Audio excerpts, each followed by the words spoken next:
There were days when I would be driving home after dropping the kids off at school, and I'd have to pull over on the side of the road because I couldn't see through my tears. I remember gripping the steering wheel and crying out to Jesus, asking him a question over and over again. Why? God, why did you allow my best friend to die? Why did you allow her husband to kill her? And why, God, didn't you stop this from happening?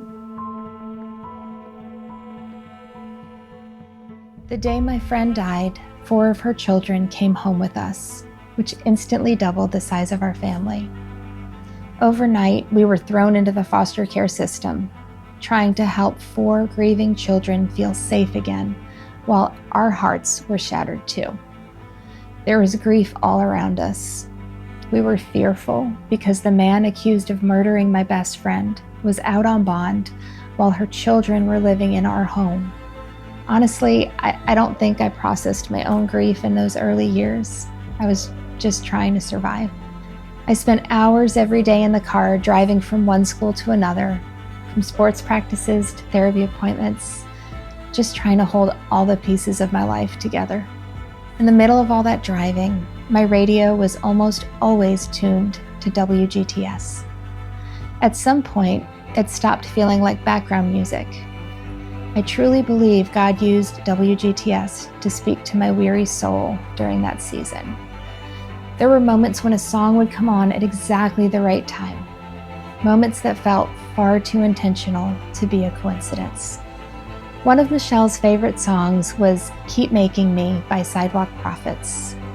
Every time the first few notes of that song would play, I instantly thought of Michelle.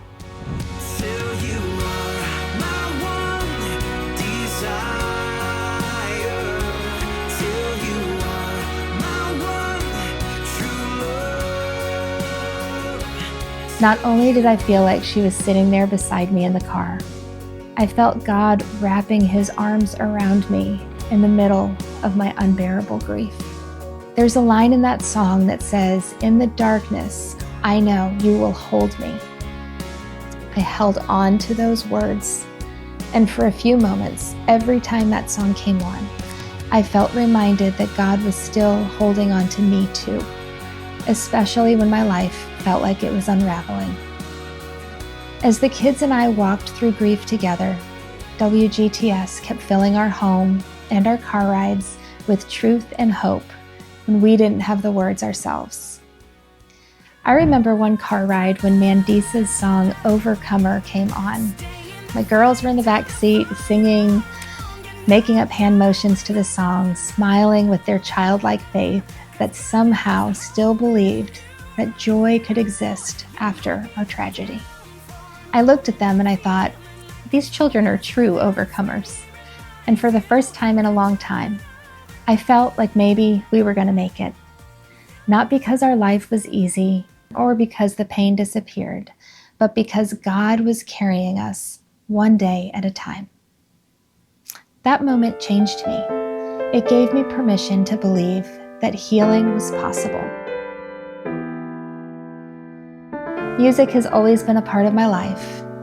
I started playing piano when I was very young, and during that season, one of the ways I processed my grief was going back and sitting at my piano, playing the songs I heard on WGTS earlier in the day. One of the songs I played over and over again was Blessings by Laura Story.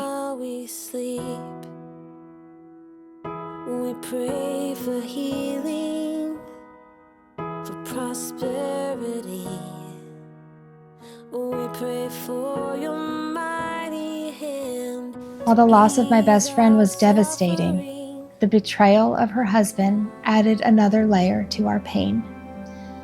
This was a man that we trusted, someone we welcomed into our lives. There's a lyric in the song that says, "When friends betray us, when darkness seems to win." Those words would bring me to my knees, because in those moments I realized God saw all of it.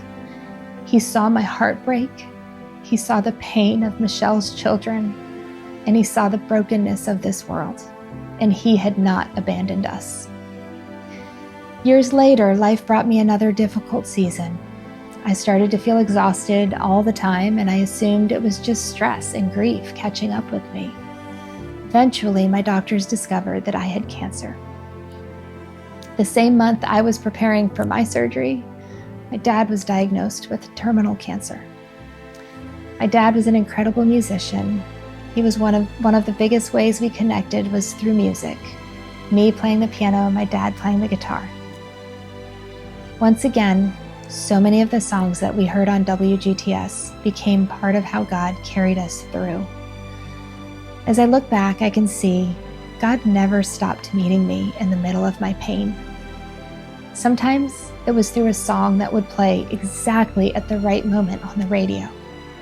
Sometimes it was during a car ride when I felt like I just couldn't keep going.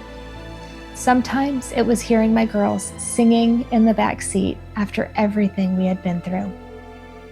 WGTS has been a steady companion through some of the hardest seasons of my life.